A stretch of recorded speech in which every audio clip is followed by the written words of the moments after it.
Many marketing teams are using AI as part of their SEO content creation process. The problem is that content just doesn't rank in Google. And that's because they keep making the same critical mistakes time and time again. Now, in this video, I'll show you a step-by-step SEO content creation process that uses AI to do the heavy lifting, all whilst keeping a human expert in the loop at every stage. So what comes out the other end is content that Google actually wants to rank. And of course, I'll go through the key mistakes you must avoid when using AI to create content for the purposes of SEO. Now, if you want access to the actual content creation process that I'm about to take you through today, then comment AI content creation in the comment box and subscribe to the channel. I will then send you a link to a Notion board that will look like this. Now, this Notion board has the show notes for every single video that I've created on YouTube. What you need to do is navigate to the How to Create SEO Content with AI board, and then you've got the skill to be downloaded right at the top here. I'll also give you a breakdown as to what this skill actually contains. You can see the step-by-steps that the AI will go through when creating your content. And if that's not enough for you, then stick around until the end and I'll give you a couple of tips that will help your content rank above your competitors in Google. So without further ado, let's dive into the video. Okay, so let me quickly recap. I'm going to show you a 9-step process that we use to create content specifically for SEO and of course leveraging the use of AI. And what I say here is the right way is because this is a process that I've not seen used anywhere else. It leverages human expertise. There's checks along the way. It pulls actual data and it gives you the best opportunity to rank. As mentioned, just comment AI content workflow in the comment box and subscribe to the channel to get access to this full workflow. I'll also take you through the critical mistakes that I see time and time again from marketing teams when trying to create content using AI. And as mentioned, if you stick around until the end, I'll give you a couple of tips to help rank your site in Google search. So without further ado, let me just give you a bit of a summary as to what's contained in the skill that we're going to go through. So the first part is the keyword research. So you might come into this already knowing the keywords that you want to go after. This assumes no knowledge. So we're going to be using the Ahrefs MCP, and I'll show you how to connect to that. But you can also use the Data for SEO MCP. And MCP is essentially just a connector. It allows an AI model such as Claude to understand the data in the third-party platform. What it's then going to do is essentially have a quick look at the people also asked to ensure that we can surface actual sort of real buyer questions that are already listed in Google. We're going to run a competitor keyword gap analysis, and then we're essentially going to get a short list of a handful of keywords that we can make the decision on. The next part is the competitor SERP analysis. So what the system does once we've selected our keyword is it will go and crawl that SERP and it will have a look at the competitors that are ranking in the top spots in Google. So what it's going to do is essentially look for patterns in their content. So the frequently used phrases, where those phrases are listed within their content, essentially use that as a bit of a guide to create our content. Now we're going to exclude the likes of Wikipedia and Reddit, G2, all the sort of big boy authority domains that are very unique in the content offering, and realistically it's not worth us going head to head with them. It will then break down more of the specific details about how long the content should be and everything like that. The tone and brand voice sampling. So this is our opportunity to either upload tone and voice documents, brand guidelines, all that infrastructure resources that we usually have, or our clients usually have, that ensure that content is synonymous regardless of who's creating it. Now, if you don't have that, that's absolutely fine. What we can also do is provide it essentially a list of web pages to crawl and essentially ask the system to determine brand and tone from those pages that we provide them. So it says here that we can crawl existing articles or web pages provided by the user.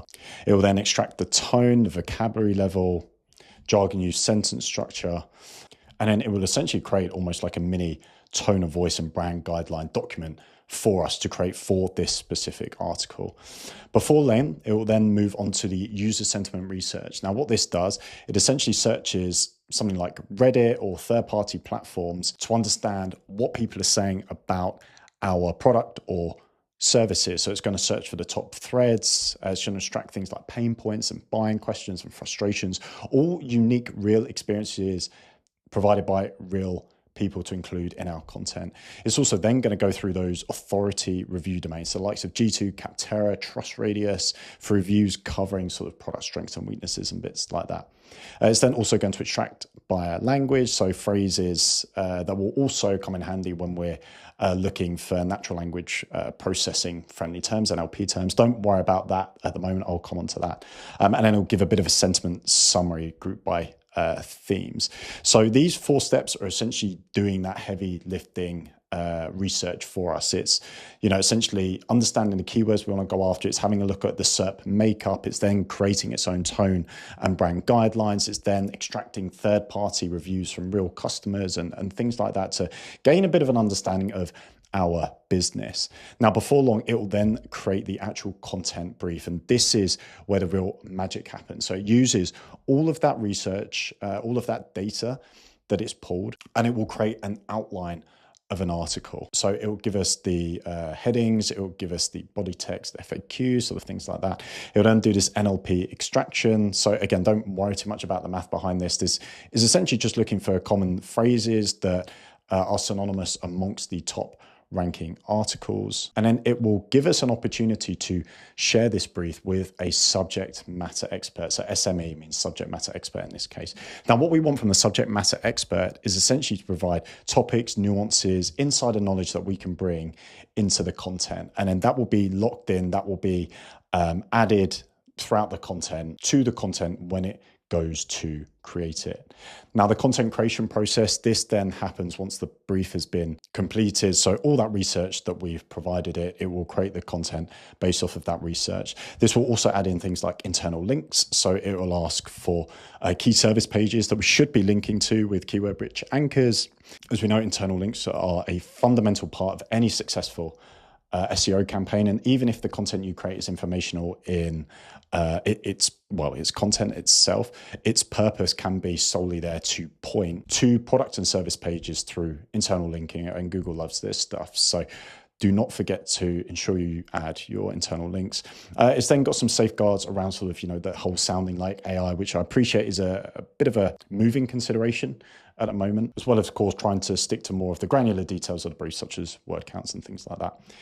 Now, part 7, this is another opportunity for the subject matter expert, so an actual human in the loop, to provide additional genuine experiences, opinions, client stories, things like that. So in some cases, we need to create the article and sort of see the direction in which the article goes in before the subject matter expert can actually add anything of value. So again, we have another opportunity here for the human in the loop to bring in their real experiences. We'll then have the SME actually check the data, the claims, anything that they think is either not relevant or something that we just do not want to write about verbatim, or data that just doesn't seem right based on their own studies and various other bits and pieces like that. But the goal here is that human in the loop, they add their own sort of genuine experiences, their real sort of insider knowledge, what they know about the product and working with customers and things like that. And again, this is not optional, so the SME has to provide something, or at least have an acknowledgement that an SME has gone through this process, right?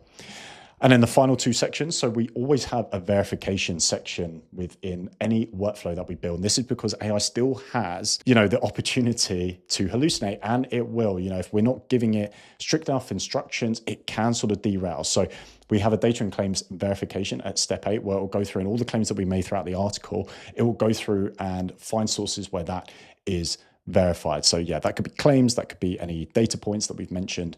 It will also go through and check any of the internal links that have been added to ensure that, again, these have also not been hallucinated, and they'll also do the same for the external links. So any third parties that we are linking out to. And finally, it'll also check any of the banned words and ensure that they have not been included. And then finally, the third and final opportunity for the SME to essentially have a sign-off process. So they check all the claims are accurate, make sure that they're happy with them, make sure all the expert call outs are representing them in the right way with their genuine views. And again, these have not been hallucinated.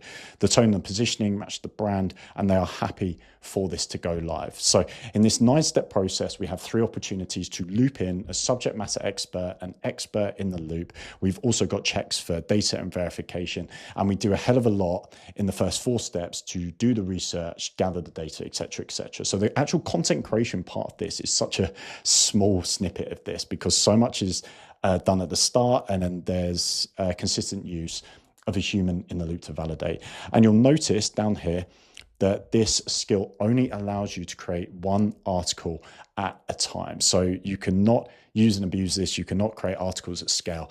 This is one of the biggest or most common reasons that I see SEO campaigns failing, is because they mass produce content on domains that aren't used to having mass content creation on them. So I've put this in for your own good. Okay, so the first thing I need to do is select a mock client that we're going to use. So in this case, I'm going to use Pipedrive. They're essentially a CRM software tool. So I'm going to be creating a content piece on behalf of Pipedrive. Now, to get the skill, come into the Notion board, you can right click and download the skill here. Alternatively, just copy and paste everything that is in the Notion board. Now, there's a couple of ways you can do this. I'm going to just be using the Claude web app for simplicity. You can build this into Claude Code and create a folder. I do have 1 or 2 videos about using Claude Code, but for this video, I'm just going to be using the Claude web app. So I've uploaded my skill into the repository. Of course, you can add it into your skills separately. Now, there will be a couple of connectors that we'll be using, one of which is Ahrefs. Now, if you come onto and just Google Ahrefs MCP, you click the first link, scroll down, you'll see a link which is api.ahrefs.com/mcp. You come into Claude, go into your settings, go into connectors. You do have a already a pre-built Ahrefs MCP, but if you go to browse, but let's say that this didn't exist, if you wanted to go to add custom connector, you can paste the Ahrefs MCP URL into here and then just give it a name and then hit add. And then what this will allow you to do is then connect to your Ahrefs account directly through Claude. And you pretty much do that through any third party that allows MCP access. I'm going to do is just add client Pipedrive and then hit go. And what I'll do is I'll walk you through the skill as it works through these steps. Okay, so it's asked me for a few clarifying questions, which is awesome. So it's understood what they do from a very high level. English UK, yeah, that's fine.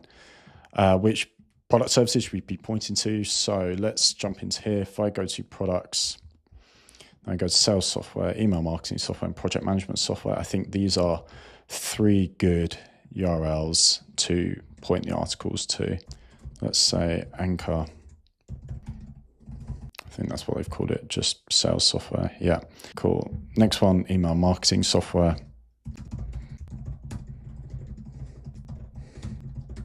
It's then asked for existing content samples. Of course, I don't work with Pipedrive, so I don't have access to their official brand guidelines and tone of voice.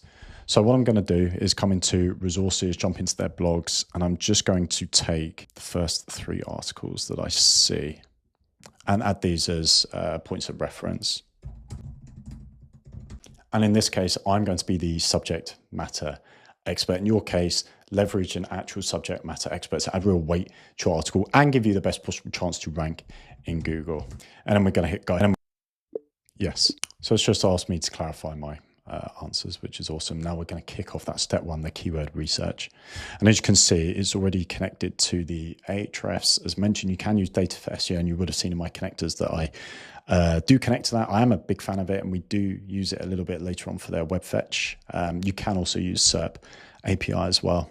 So there's nothing too crazy going on here, right? It's just doing this first step, which is the keyword research. So it's exploring every possible keyword that maybe we're not ranking too well for, and it's just going to give us a general keyword research suggestion or a list of keywords that it would recommend we go after based on ranking position versus the competitors where we have that overlap with. So you can see here, it's now run several keyword queries across the core categories.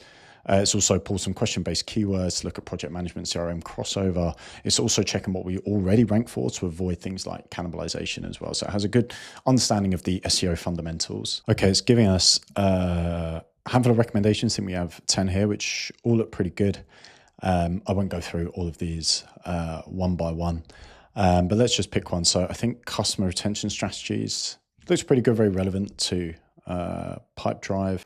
You can also see it's done a bit of a check here. So it's excluded things like sales pipelines. We're ranking number one, same CRM tools, sales plans. So, it's a highly authoritative, well-ranking brand as it is. So let's go for customer retention strategies and see what it comes back with. So it's now going to do the SERP analysis as mentioned. So it's actually going to crawl the first page of the results to understand which competitors are ranking for customer retention strategies in the UK. And as we go through this, you can see that it's getting the word count for the results. Okay, so it's given us 5 competitors here. It's given us word counts. It's given us a bit of a description as to the type of content and, of course, the URL. So it's ignored the AI overview, which is fine. Ignored Forbes, startuploans.co.uk. So it's given a bit of a consensus as to why it's chosen these articles versus maybe some of the others. And then it's given a bit of a steer on the word count. So I'm just going to say, yep, happy with these. And then let's get this thing moving on to step 3, which is, of course, the tone and brand voice. Sampling, as we can see up at the top here. So it's now looked at the post that I provided and essentially built a mini sort of tone guide. So number one, conversation, but professional, second person, short and punchy paragraphs, key takeaways at the top, direction, action orientated language. So, on the face of it and for the sake of the video, this looks reasonable. This looks pretty spot on without understanding, really knowing Pipedrive's content strategy, how they create content in their brand guidelines. So I'm going to take this at face value. I highly recommend that you pass this to either the brand team or the content team to ensure that these are correct if you don't have your own tone of voice and brand guideline resources, of course. So it's now moving on to step 4, which is user sentiment research. Again, this is real opinions written by real people in third-party forums such as Reddit to really understand what people are saying about the brand itself. And you can already see going through this how relevant this would be to the customer retention strategies blog. So acquisition costs are unsustainable. It's 5 to 25 times more expensive to acquire a new customer than to retain an existing one. Churn is invisible until it's too late. So people are just disgruntled, unhappy, they don't tell you, and then they leave. Follow-up falls through the cracks. Onboarding is where buyer's remorse hits hardest. So Gartner data cited across multiple competitors confirmed that 3 in 5 software buyers experience regret after purchase because of hidden costs, slow implementation, mismanaged expectations, and the first 90 days are the highest risk window for that churn. So these are really, really good pain points that, of course, are related to our customer retention strategies blog. What they praise, so proactive check-ins, CRM tools that surface retention signals being heard on product feedback, and then it's created some language to incorporate. So I think, obviously I don't work directly in the CRM industry, but we do have clients that have products tied to CRMs. So yes, this looks spot on. So you can see that a lot of the research you can already see the breadth of the research that's being done for just a single article. Now, the beauty of this is you can probably save the tone of voice and brand guidelines, iterate on the skill, and then use that for other content creation pieces. If I have a look at where we are in the process, we're now moving on to step 5, which is the actual content brief. And this is where the subject matter expert, which will be me in this case, will provide my unique insights, topic understanding, and anything that I would like to include within the article. And of course, this could shape the direction in which the article goes down as well. Okay, so it's now asking for the SME input. And it's actually asked me 5 leading questions based on what it's seen on the SERP, based on what it's read in the likes of G2, and obviously based on the direction in which it wants to take this article down. So what I'm going to do is give an answer to each of these 5 questions. What I'll do is I'll throw a stat in there. Of course, this stat won't be true, but we're going to use it as a bit of a testing ground to ensure that it's carried through and used within the article. Customers often leave because of difficulty getting up and running with the system. So speed to execution, being able to plug their data directly into it, connect it to other programs is absolutely vital. If implementation is hard work or it's difficult to understand, then they highly likely won't stick around. From a retention tactical point of view, we've always found having calls in the diary with account managers early on, so especially in those 90 days, having a couple every single month to ensure that the system's being used and ensure that they know their way around the system is absolutely fundamental to ensuring that they stick within those 90 days. Do not blitz their email with emails, because that can in turn work the other way and actually push them away. Angles that SERP competitors are missing. I agree with you. So anchor it more specifically to how sales teams actually use the CRM data to retain customers. That's what we're sort of known best for. Any stats or data points? Yes, you need at least sort of 8 to 10 check-ins within the first 90 days with an account manager. And this typically increases the likeliness of retention by 26%. I'd also like to mention that just because we've closed them as a customer, we should still invite them to our events where we have other customers, and don't just invite prospects or people we want to work with to these events. We should give them free tickets, encourage them to come and really sell the benefits of what they would get out of attending those calls. No claims or angles at this point that I'd push back on. Happy to follow your guidance with that. So I've now given a relatively comprehensive subject matter expert input into this article, sort of taking different directions and viewpoints based on me being the CRM SME in this context. And now what we're getting is the brief being built. So we've got the target keyword, we've got the secondary keyword, the NLPs. We've got a proposed title here. So customer retention strategies, how sales teams use CRM data to keep customers coming back. We've got a word count, target URL for internal links. I will look to include that, increase that rather. And then we've got a breakdown of structure, how to calculate customer retention rates. That could also be an opportunity to create like a calculator of some kind, which would be pretty cool. Internal links. First internal links must be in the first 120 words. Yeah, that all sounds good. We've got 4 external links. We've got our NLP term tables. So the NLPs are essentially commonly used phrases that are found throughout those organic SERP competitors. So when the system crawled those competitors, these are the common phrases that were found throughout the article. And what it does, it gives a bit of a range as to how often the term should be used and how important they are, and actually steering the article itself. There's a little bit more that goes into that, but broadly speaking, that is what they do. I've then got the tone guide here. So commonly used phrases and language to use and not use. And then it's summarized my contributions here. So 8 to 10 check-ins first 90 days, 26% retention lift. That is not a correct stat, but I was just curious to see if it keeps it, or if it keeps it and uses it throughout the articles. Speed to execution, plug-in data, connect to other platforms, account manager calls, not email blitzes, invite customers to events, free tickets, CRM data for retention is Pipedrive's core angle. And then information gaps to own. So information gaps is information that currently can't be found or doesn't exist on the SERP. Is it going to be the thing that the theory here is that if Google finds information that it believes is useful for the user, then it is more likely to surface your content? There's no specific data behind this being a significant ranking signal, but anything that would help a longer tail user query and us being found because of that query, either through traditional Google search or AI mode, I think is a positive thing to have. And if you can provide some unique insights, why would you not want to, surface that type of information? Then it's includes some information gaps. So I'm just going to say, can we increase the volume of internal links to other related articles throughout the content if we discuss a subject that is related to another topic category article that is also live on the Pipedrive website?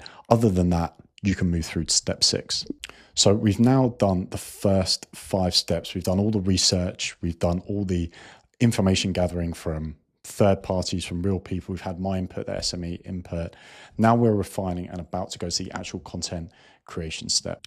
As it's creating this, you can see that it's going through its own sort of checks along the way. So it's run the NLP check, word count, banned words, internal links, all of that kind of stuff.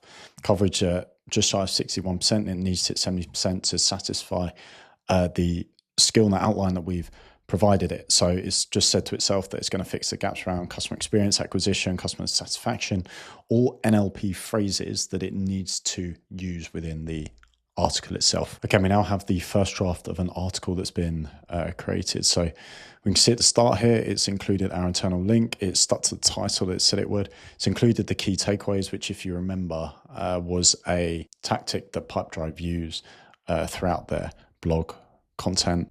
It's got some claims up at the top here, so we'll make sure that those are valid. It's actually even included a link to the Pipedrive registration page, which is live, which is awesome. So, this is nicely above the fold, which is cool. I've got more internal links down here: lead generation, sales pipeline, customer lifetime values, another blog. And as we scroll down, you can see the opportunities to add the SME call out with some questions. So what's the onboarding process look like today? How quickly do new customers start getting value from the product? The most common block you see in the first 90 days, more internal links, another SME call out. We've got a how to calculate your customer retention rate. If you remember, that was in the brief. And we could even turn that into a free tool if we really wanted to. Got some final thoughts there. Got another link to the 14-day free trial and some FAQs. So on the face of it, this looks pretty spot on. It's followed the brief. I can see just eyeballing this that it's pulled in the data that it said it was going to put in. It's included the internal links, and I have opportunities to add my own call outs into it as well. You'll notice on the left-hand side that it's also done a bit of a QA check as it is. So we've got 27 internal links. I've got a first internal link in the first 22 words. NLP coverage, nearly 92% of all the NLP. So we've fallen short of a couple, which is okay. We'll let them off with that. We've got the 2 SME call outs. And what I'm going to say in this case is use my SME initial answers to the questions you gave me to fill in those call outs. And let's see what it uses to ensure that it's understood everything that I've said and adds it in the right context. Okay, it's now told me on the left-hand side that it's added both the call out boxes with my expert insights. The onboarding call out covers speed to execution, account management calls, email blitzes. Event call out covers inviting existing customers for events with free tickets. So if I just scroll out, okay, we've got an expert insight. Too many companies make the mistake for only inviting prospects, people they want to work with their event. Your existing customers deserve a seat at the table too. So that's obviously focused around the point around inviting them to events. Most common reason customers leave early is difficulty getting up and running. If they can't plug their data into the system connected to other tools they already use, start seeing very quickly, they won't stick around. Speed to execution matters. So it's included. It's understood what I said, and it's included it as an expert insight, which is awesome. So let's continue the final step, which is step 8. So let's now continue to the final step, which is step 8. Continue to step 8. So let's now continue to the final step, which is step 8. Continue to step 8. And then all this is now doing is verifying the claims and checking the data to ensure accuracy and to ensure there's no hallucination. It will also do the same with all the links that it's include throughout the content. So I could even just spot check some of these. So the internal ones that I've checked all look correct, which is awesome. Let's see what the check comes back with. Now, usually it does find 1 or 2 things that aren't strictly true. And usually what's happened is it's found the data source, but it's sort of misinterpreted the data. So rarely is it a hard wrong or something that is just totally made up, though that can happen. It's usually just a bit of an understanding. So let's see what it comes back with. And we can see it's starting to give us a verification table. So 8 to 10 check-ins first 90 days increase. Okay, so this is my made up stat here. Okay, so none needed. That's cool. Oh, it's actually getting a bit of a block from Claude. Okay, so it might be a bit of an issue when trying to check your internals. So you might need to spot check some of these manually. All of them passed. I also just like to spot check these. So customer acquisition cost 5 to 7 higher than retention, according to Bain and Company. Let's have a look. Okay, so you can see in the overview, research finds new customers 5 to 7 times, sometimes up to 25% more expensive. That one looks good. Increasing retention by 5% can boost profits by 25 to 95%. Let's also check this one here. Yep, so that one looks good as well. Gartner survey. Also just going to put this one into Google, check this. Okay, I didn't get anything on that one. Okay, cool. Just move the quotes there. Gartner survey conducted between October found that 73% are prioritizing growth from existing customers from 2025. Amazing. So this all looks great. Now, what I would do is obviously give it to your SME. So step 9 for the actual final sign off. So it becomes almost like good to go. So have them do what I've done, spot check the claims, read the article, make sure it feels and sounds like an article that you would create for your specific site. And of course, you can save this and iterate on it. So save the tone of voice of brand guidelines so that you can use it in future articles. Remember, you cannot spam this as you go through. Now, if you have stuck around until the end, I really do appreciate it. And to keep in my word, there's a couple of things that you need to be sure of. So the mistakes that I always see. So the first one, probably quite obvious now, but mass producing articles on a domain that isn't used to having many articles created. And what this basically means is if you only have 100 articles on your site and you suddenly create 1,000 articles on your site, this is going to trigger something in Google that will tell it to have a look at your site, and it highly likely will pull it from search rankings. So I advise doing no more than 1 article a day, 1 to 2 articles a day. But of course, it does depend on the context of how many articles you have on your site already. If you're creating 1,000 articles a month and you have been for years, then another 1,000 isn't really going to trigger anything, but that's highly, highly unlikely.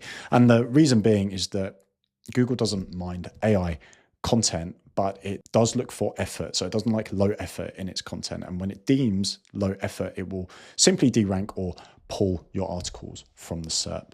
I think the other issues that I see is essentially like one-shotting content. Now you'll see from the workflow that I've just taken you down that there's 9 different steps. We have 3 humans in the loop. We use third-party data sources. We research the SERP, we add tone of voice and brand guidelines into our brief process. There's a lot of guardrails when creating content. If you're not doing this as a minimum, then you don't give yourself an opportunity to rank in Google. So always do the due diligence. Our AIs do a lot of the heavy lifting. You know, we can still create a good article inside sort of 20 or 30 minutes, but it has to be well researched. It needs the human in the loop. If you miss off these critical items, then you are at risk of penalization. You might have an initial sort of gain like this, but it will quickly come crashing down sooner or later. And finally, a bonus tip that can really help your site rank in Google outside of doing all of this. If you come into Ahrefs and you put in a keyword that you want to rank for, I always like to have a look at the domains that are ranking for that keyword. Then I like to have a look at the backlinks that they built to power up that article. So for example, you can see here outreach.io, they've got 125 links from 53 different domains. Now these backlinks are essentially the third-party vote of confidence that Google looks for when determining which content to rank. So I like to have a look at the type of articles that they managed to place on third-party sites and just seeing if we can replicate it. So just going down here, we can see that mobileout.com have linked to the outreach customer retention strategies article with an anchor which is over 50% of new ARR comes from upsells. So essentially a unique stat has created a linking opportunity for them. So all those stats that we've included and essentially let's say my 26% increased retention if you have 8 to 10 calls, those are the types of stats that third-party domains are looking for to reference. So do try and make it stat rich. In some cases, you might want to add it up at the top of your article so that if we have the likes of a MobileLoud content writer coming on and looking for these specific stats, they can see them straight away and then cite us as a source. And straight away, we've got a backlink from a DR78 site, which is exactly what we want. Same things happen down here. Winsavvy.com, 90% experience considerable stability in their revenue streams. So, you know, they've again linked to the customer retention strategies blog on outreach because of a stat that they've put in the article. So I can see already that this is almost a growth hacking piece where they've probably listed it with stat after stat, and then that's given third parties an incentive to link to their articles when they want to use their stats. So again, it's a really good thing to think about. You know, if we're seeing that all the domains that are ranking on page 1 are largely from backlinks referencing stats that we've included, then include stats, include as many first party stats as you can. And then naturally, you'll give yourself the best opportunity to acquire those links. And just to wrap up, if you are a B2B organization and you're looking to drive actual leads and revenue, not only from your SEO efforts, but from your broader B2B marketing efforts, maybe across LinkedIn ads, creative, Google ads, then click the proposal link in the description down below, arrange a call with me, and I'll show you how we can achieve your goals for the rest of the year. But if there's nothing more, thanks for sticking until the end of the video. If you like content such as this, then please do subscribe to the channel. Otherwise, I will see you next time.